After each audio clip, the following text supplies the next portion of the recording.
everybody. Hello, everybody, and welcome back to the podcast. Welcome to another podcast. I was just saying that I look really rough today, so if you're watching on YouTube, sorry about that, but I couldn't be bothered putting any makeup on today, and I wanted to make up. You know when you just want a makeup-free day? Yeah, your skin needs it sometimes. Yeah, like my skin just felt like I'm really congested in my chin, like my chin's really, really spotty. So I just wanted a bit of a makeup-free day, and then I can't speak. I remember when I lost my mind. I remembered we were doing the podcast today, and I was like, never mind, I'm not doing it. I'm not putting makeup on. So, Sorry, guys. This is what I look like today. You're yawning. I am. Roll the intro. Hello and welcome to Confetti Conversations, the podcast where me and my sister talk all things weddings, wedding planning, and married life.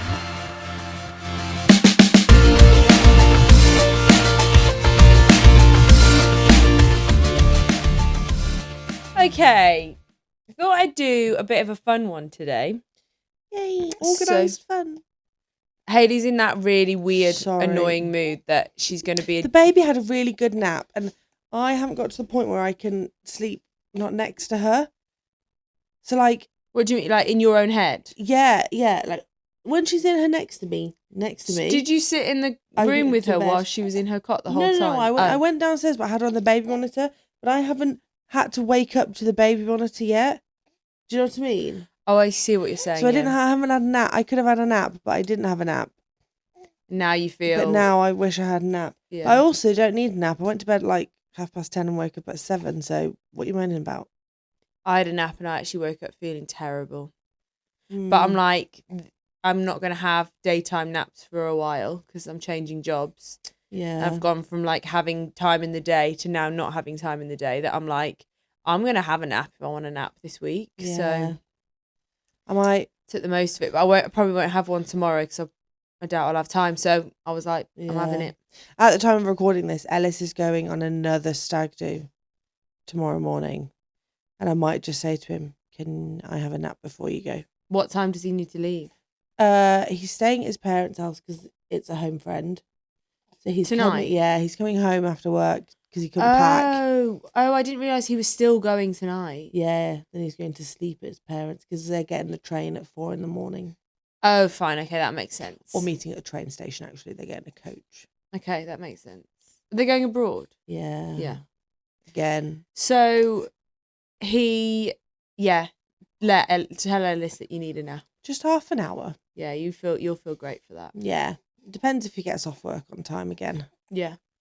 What's your fun?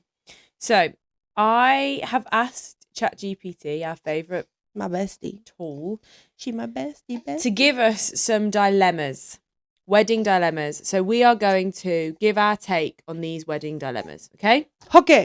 So the first category is guest list drama. Oh God. Okay. You're paying per head and your parents insist on inviting people who you barely know. Do you say no?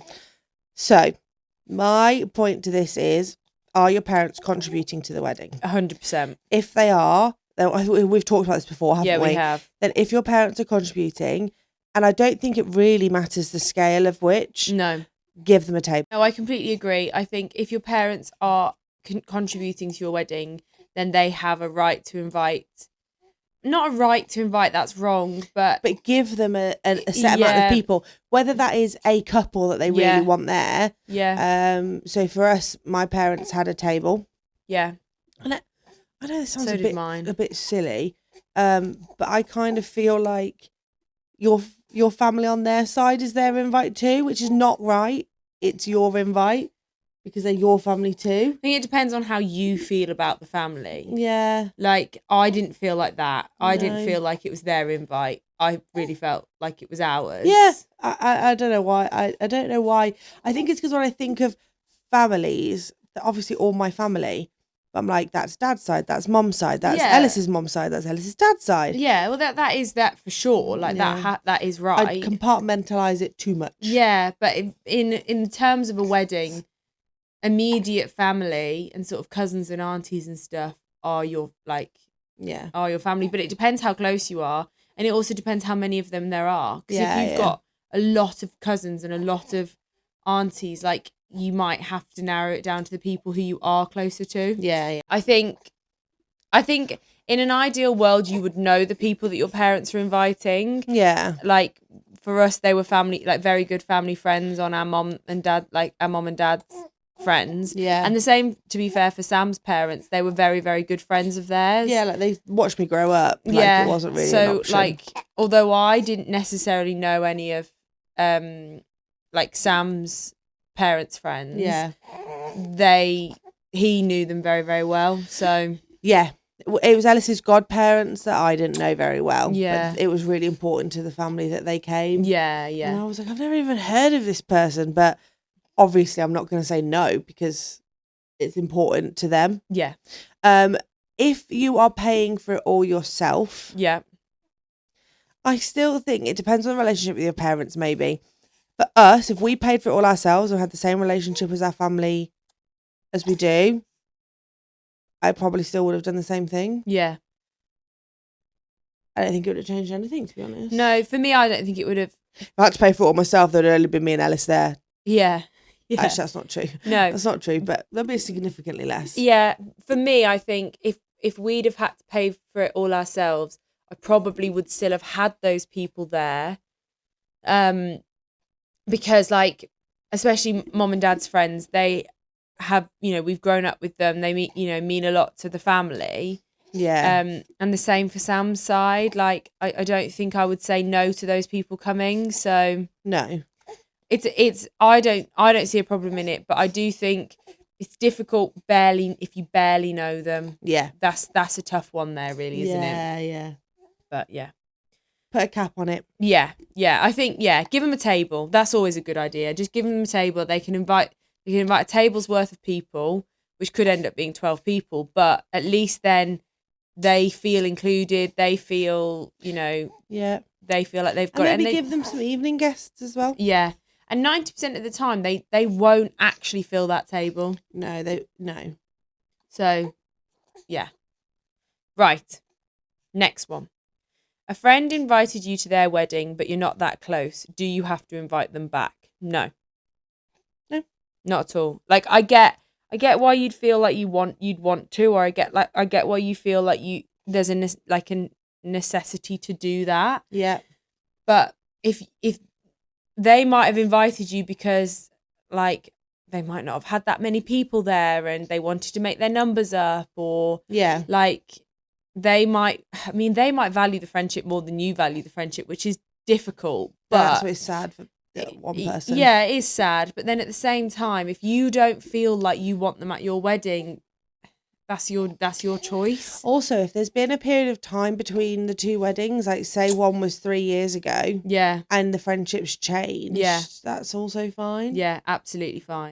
That is absolutely fine. I don't think there's a problem at all if you recognise the friendship has changed. They probably have felt the same way as well. Yeah. So I don't think it's necessary. Like, I just don't. Yeah. And there's people that we've probably been to weddings for that or I haven't invited people to my wedding, but they've invited me to theirs. Like, just depends on your friendship at the time, doesn't it, really? Yeah. So, yeah, I don't think you should feel bad about it. You should have the people that you want. Yeah. Okay. Someone RSVPs yes and then brings an uninvited +1. What do you do? Get them in the bin. Yeah. This really bothers me because, like, on my wedding day, I don't want to be dealing with basically kicking someone out. No, I didn't have that at all. Neither did I. I had a family friend's. He is a family friend, but it's mom and dad's friend's son. And he messaged, he said, he was only coming to evening. Can you keep your mic still? Sorry, she's getting passionate. So they were only coming to the evening. Yeah. And he said, would you mind if my girlfriend came? And I was like, no, that's fine. Absolutely not. And it made it more comfortable for him by coming with his girlfriend. Yeah. And Fine. did he personally messaged you, didn't he? It wasn't somebody else, like, it wasn't his mom. It could have been his mom in conversation. But then I think he also messaged me. Yeah. I can't actually remember. And also, I feel like with the evening, I mean, never, ever, ever turn up with an uninvited guest. Ever, ever, ever, ever, ever. Never. Yeah. Do not do that. If you do that in the day, then they're not getting fed.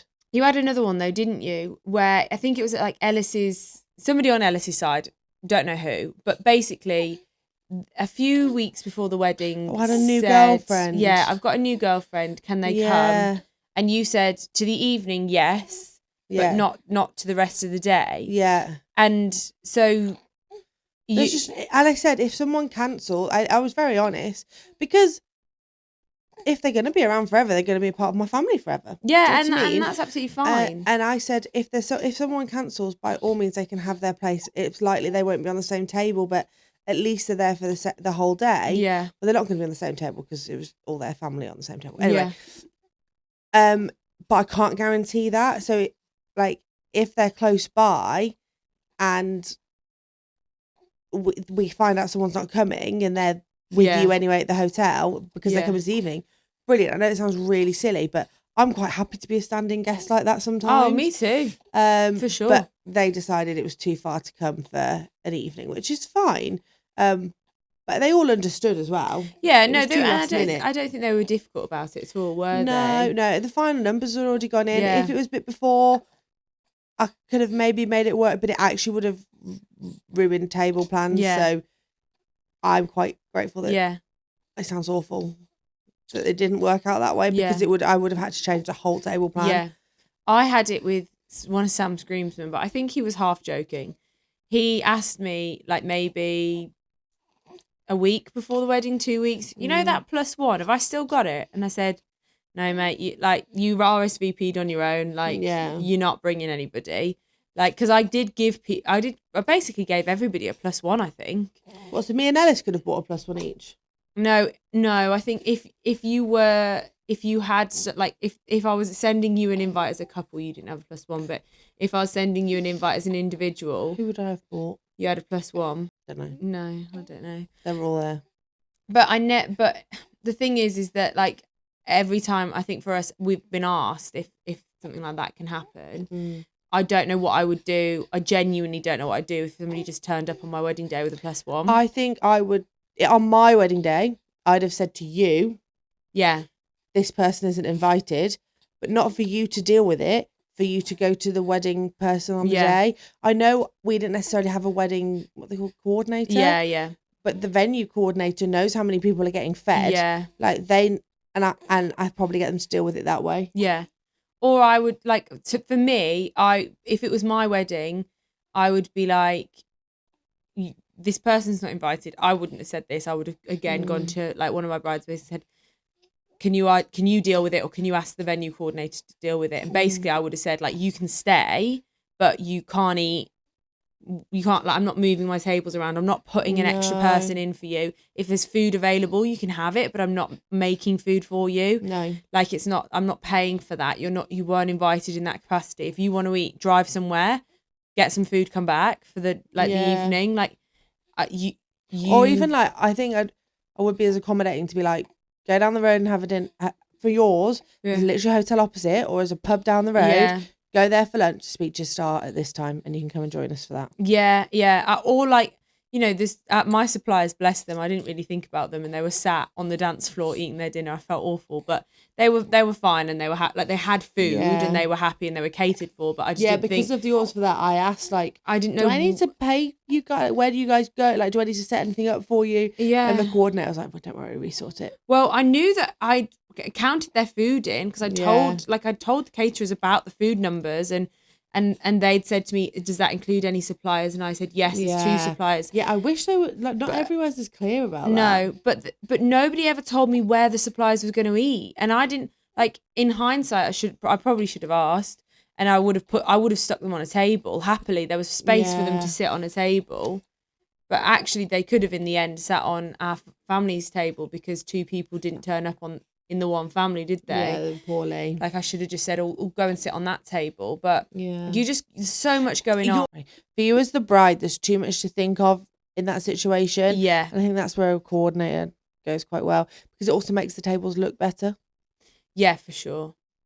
Yeah, a wedding coordinator will definitely deal with any situations like that. I'm very lucky, as were you, that we didn't have any situations like that. No.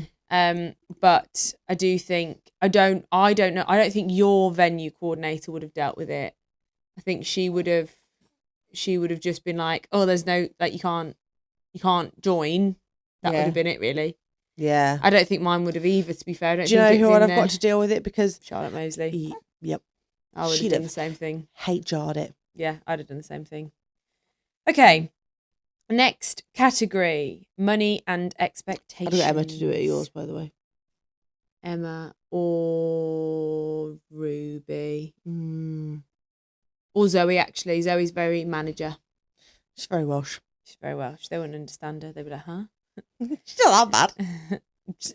To some people she is. Yeah. I think she's not she's not bad at all, but some people her accent is really strong. Anyway. One partner wants a big luxury wedding, the other wants something small. Who compromises? I think you have to do I would go extra and do a presentation as to why I would be the one that actually Ellis would want a big wedding. Yeah. Say Ellis was doing a presentation on big weddings, I would do a presentation on small weddings. Yeah. And then have to figure out your reasons why. If your reasons are to include everyone, fine. If it's your reasons are cost, that's valid as well. Yeah. So then you have to come in and meet in the middle. Do you do a small wedding and then have a party later on? Like, there's ways of doing it to make sure you both get what you want. I agree with that. I think you need to have a big conversation or a presentation, whatever you as a couple thinks is the best thing to do. But I genuinely think that you need to sit down and have a proper conversation about it all. Yeah. But I think if you both feel that passionately about it, make it fun. Like, don't make it sometimes just a conversation can be. Well, it could result in an argument. Yeah, exactly. Could lead to an argument. Whereas if you knew you were having a presentation, get a takeaway, have a nice dinner, fun. Yeah. have a date night. Yeah, I agree. And start your wedding planning that way, and that'll be more fun. I so agree with you. Than just like, well, I want it this way. Yeah. I want it that way. We'll Tell make me it. Why. You can't just do that bit. Well, I did. Make it, like you said, make it a really fun event of you deciding what you want. So, like, or say one of you wants a destination wedding, one of you wants an at-home, like, UK wedding, then, do your research privately. Both of you say, right, on this date, we're going to do a date night. We're going to do a presentation to each other. You're doing yours on this one. I'm doing mine on this one. Let's do the pros. Or you could flip it on that head, and you could do, like, if I say I wanted the destination wedding and Sam wanted the UK wedding, well, he would find that I would find the negatives to a UK wedding and he would find the negatives to an abroad wedding. Yeah. And we would give it to each other like that. Yeah, the reasons why we don't want it. Like, make it fun. Yeah. Like you said, make it really fun. Make it really interesting. Yeah. But, like, if you still don't think that's, like, fun enough, then do the negative sides of it, or do, like, a different spin on it. Like, I don't think just sit and either way, you need to have a conversation about it. Don't have that conversation as well when you're like, whilst you're cooking dinner or whilst trying to get jobs done. Like, it needs to be a focus. Or go to dinner and have the conversation together. Like, if you want it to be a conversation and you want it to be more formal, then sit down at dinner together and have that conversation. Don't, like, beat around the bush, or, like you said, be distracted, because if you're distracted and annoyed, you might just go, oh, whatever, we'll just do whatever you want. Yeah. And then you're compromising, when I actually think that both of you can compromise. I don't think one person should completely compromise. No, I agree. Obviously, if there's a destination wedding or a UK wedding, then somebody does have to completely compromise. Mm-hmm. But I think where possible, if you can make both things work for both people, it's going to be a lot better. Yeah. For everybody, isn't it? Yeah, definitely. Okay. Next one. A family member offers to pay but wants control over decisions. Worth it. Depends what those decisions are. Have a contract. Yeah. Because I think, like, when I did my budget, so I did my budget because Dad wanted to decide how much money he wanted to give us. So I did my budget, which outlined how much everything in theory was going to cost. And to be fair, it was pretty bang on. Yeah. So Dad then looked at the budget, and he then decided that out of what needs paying for, he basically decided what he was willing to pay for. So he looked at the things and he didn't want any control over what those were, but he was quite adamant actually about the amount of wine we had. Enough wine, and he was like, I'll be paying for my family, like our family. Yeah. That kind of thing. Yeah. But that was big. Wine was big for him, that we had enough drinks, really. And that was it. That was all he really cared about. So he didn't want any control over anything.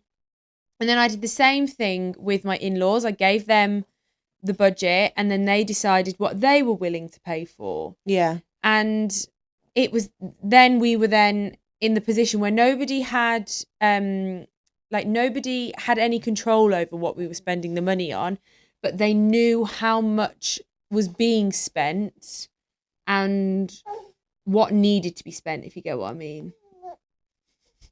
Excuse the tiny hand. I think it's a difficult one, isn't it? Because we never struggled with that. Like, no. Neither of our families wanted control over the decisions. No. But I think it depends on what the decisions are. So if they want to make big, crucial decisions, is it worth it? Is it going to make your day miserable because you don't want them to do what they want to do? Or is it going to make your day 10 times better because you're going to have that extra money to be able to do the things you weren't able to do? And them picking what food and what wine you have isn't the end of the world. Yeah. Think though, for my families, yeah, they'd all choose the same food and wine as me. Yeah, mine would too, really. Or I think my mother-in-law would have gone for traditional, and mom and dad actually would have gone for traditional meat, 2 veg. Yeah, they would have liked the pie. Like if they saw it and it was a discussion. Yeah. Yeah. Yeah, I think our families would have made the same decisions that we made, for sure. But I also think that, I don't know, I just don't think, is it worth it? Is it worth it for you? Like, is it going to change your day that dramatically that having that extra money isn't going to be worth it? But I do think it's up to you whether you think, like, for me, I think it would depend what they want control over. Yeah. And it would depend how much money it is. Yeah. And whether it's worth it to have the extra money or if it's not worth it. Yeah. Okay. Next one. Do you tell your guests your honeymoon fund is more important than physical gifts? Yeah, if that's what you want. Yeah. Well, I would say to people, we don't need belongings. Yeah, we don't want gifts. Yeah, you can chat GTP it again, little poems or little things to put on your invite. Well, to we the were looking website. at your friend's wedding website. Oh my gosh, this is the so best idea good. ever. She literally has got like their honeymoon is in there, and they've got all sorts of different things, gifts that you can buy them for their honeymoon. So one was like, what was it? Tequila tasting, which we're going to get them. There's like scuba diving for 2. There's a nice meal for 2. Like, then there's money just towards their honeymoon. Yeah, they've put it different ways. So I think the link below. It's really clever. We're lucky we're lucky to already have a home full of everything we need. If you'd like to give us a gift, we'd love you to help in making our honeymoon to where they're going. Unforgettable, whether it's a sunset dinner or snorkeling trip or just a margarita or 2. So the prices are really decent, aren't they? So there's one that's £25. There's like upgrades, which is like £100. There's the tequila tasting, which is £50. Romantic dinners, romantic sunset, but it's all like, some of them have got however many available. So you can buy multiple of them, which is really good. Yeah, so if it's like an upgrade thing, I can't see. Here we go. Mr. and Mrs. Smith voucher. I think that's like a holiday company thing. I've seen it before. It's like to give you cash almost for it, I think, but I'm not sure. But there's like 5 available of those. It's like really a hotel clever. say that one. Yeah, it's. I thought it was brilliant. It's really, really clever, and it's a different way of doing things. Yeah, so flight that upgrade, room upgrade. Yeah, like honeymoon champagne. Like it's just such a good idea to make sure that like you're getting what you want, and there's absolutely no gifts on there. Yeah, that's the only thing that's on there. If you only people are going to buy you gifts. People love buying gifts. I had a wedding registry with all gifts on, and that's what I wanted because we hadn't bought our house yet. But people are going to buy you things. Of course they are. So you just accept that some things are going to get bought for you. But if you want mostly money, like you wanted mostly money, you got mostly money, didn't you? And a couple of cute gifts. Yeah. Like some nice keepsake stuff. Yeah. So I think there's polite ways of doing it. And like writing a little poem, like you said, or putting it on your wedding website. And it just means then that you get exactly what you want. I think we're in a day and age where most people live together beforehand anyway, so they don't need belongings. They do, yeah. And if you do need stuff, you could do a registry still because people like to buy gifts. Yeah, you could do vouchers the same as these guys have done as well. Yeah, I think that's such a clever idea. I've never seen that before. I think it's brilliant. Yeah, I love it. Right, next one. We're moving on to the next topic. Bridal party issues. Me and my heart, we got issues. A bridesmaid is complaining about the dress cost. Do you change it or stand firm? I personally would do everything I can to be able to buy the dresses for my bridesmaids. Same. Because being a bridesmaid is more expensive. Being a wedding guest is expensive, and being a bridesmaid is more expensive anyway. Yeah. And then you add on hair, makeup, bridesmaids, dresses, shoes, a bra that goes with the dress, pants that go with the dress. Yeah. Like it's not cheap anyway. So No. I do feel the bride should pay for the dresses. I agree. My standpoint on it is that I'm asking you to wear something specific. Yeah. Because I want you to like be represented as my bridesmaid. So I want. Just keep smiling at me. You're cute, aren't you? So I'm going to pay for that dress because I'm asking you to wear it. Yeah, and I totally agree with that. It was the same with the suits for the men. Like, in my opinion, I'm asking you to wear this suit, so I'm going to pay for it. I know, and one of our groomsmen, Ellis clearly, we barely planned getting the suits, to be honest, but he said to Ellis, like, so how much do I owe you for the suit? I'm just trying to budget, like, whether we stay the night before and the night after, or we just stay for one night. Like, I need to know. And Ellis was like, you're not paying for the suits, mate. I just need you to have the right colour shoes. Aww. Like, you don't even need to provide socks. You need to provide boxers and shoes. Yeah. And he was like, oh, well, that's amazing. And he's like, we can stay for 2 nights. That's so like, sweet. But it's such a nice thing. Yeah. But that is a non-problematic. But this is what I mean. That's a non-problematic friend and groomsman who purposefully thought about it. Yeah. And he was like, I want to do everything, but I need to know where I stand on this. Yeah, it was very cute. That is very cute.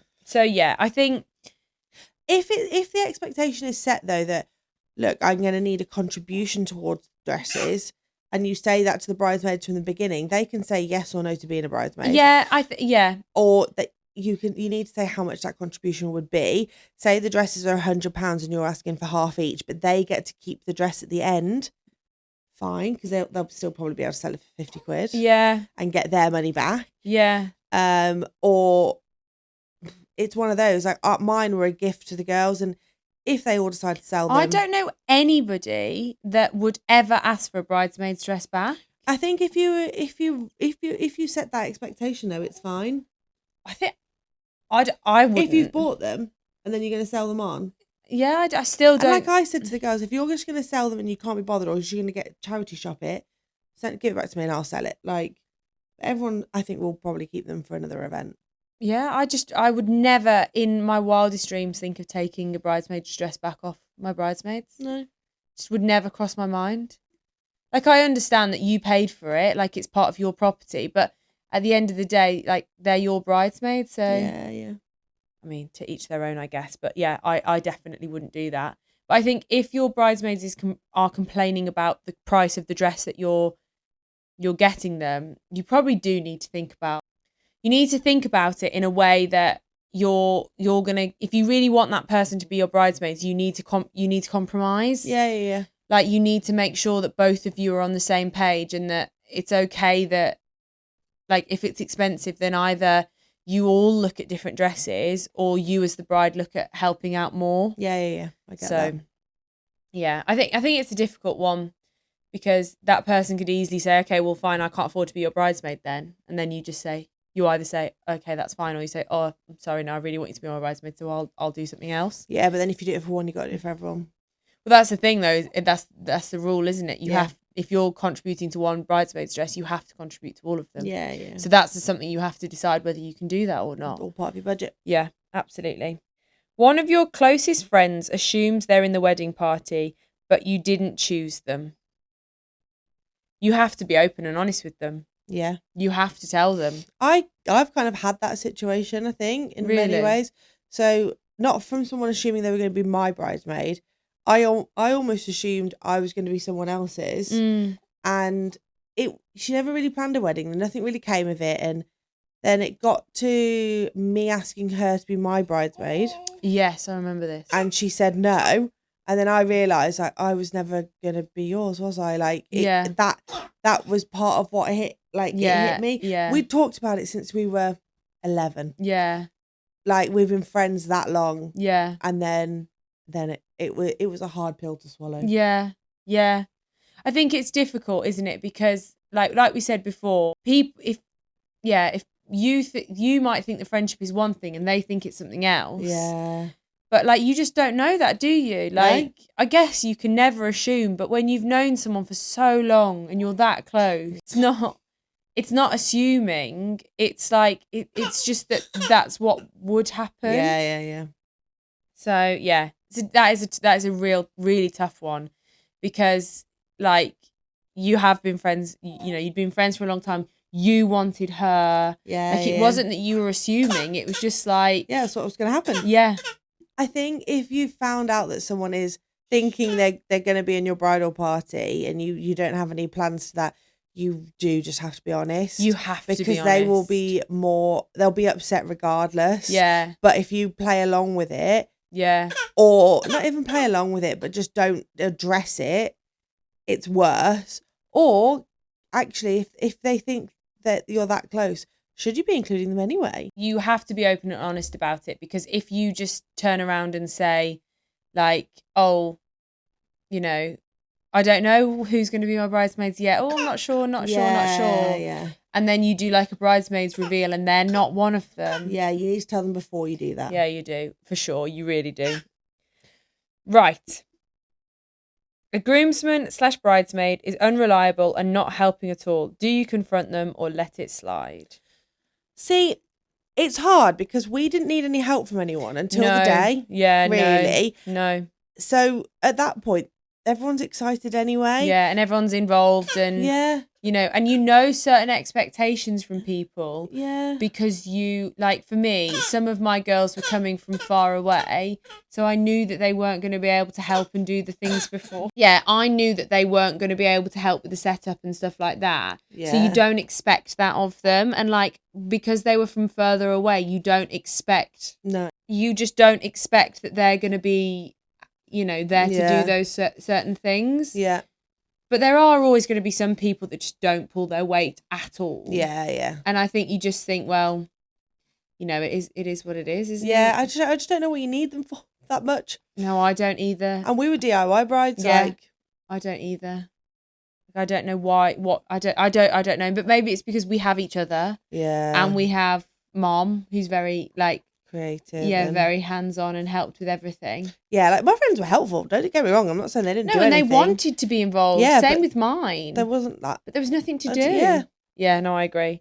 I think it depends what you expect of your bridal party. It's your wedding. It's not their wedding at the end of the day. Don't be lazy. Get it done yourself. Yeah, and also, I don't think you should expect loads from your bridal party. No. In my opinion, it's an honorary role. You're not asking them to work for you. Yeah. obviously there's jobs that you need them to do. Yeah. So you need them to do, like on the day you had jobs for us all to do. Yeah. And that's fine. Like we got those jobs done, but it doesn't impact your day. No. Just meant I waited less time in the queue for the welcome drinks. Yeah. I like to move the stuff from the church. Right, this is our last category. I think we're gonna have to split this in half because otherwise it's gonna be a really, really long podcast. So this is our last category, and then we've done four categories this time, and then we'll do 4 categories next time. Okay. Perfect. So this one is relationship tension. You and your partner disagree on inviting certain people, e.g. exes and estranged family. What are you inviting an ex to a wedding for? Sorry, Cooper. Cooper got a bit upset by that then. Cooper says no exes. What are you inviting an ex to a wedding for? Like, even if you're really, really good friends with them, I still think it's a bit weird. Yeah, no. Exes, no. No. Do not invite your exes. No. An estranged family, like, if there's a reason that you're not getting on with that family, or like that, you know, if there's no reason, it's just that you don't see them, then I guess you invite them, don't you? But I think if you and your partner are not agreeing on the people you're inviting, why is that?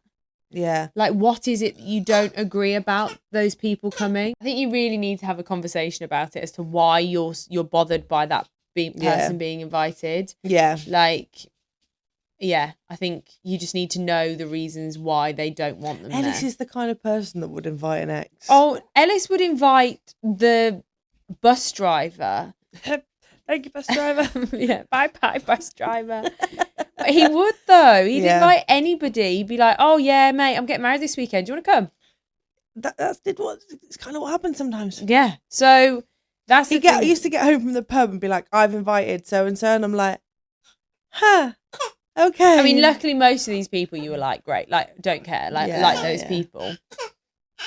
But still, it's a bit strange, isn't it? Just to invite random people from the pub. Strange little man. But yeah, again, with this, you have to just talk it through and just understand why they don't want that person invited.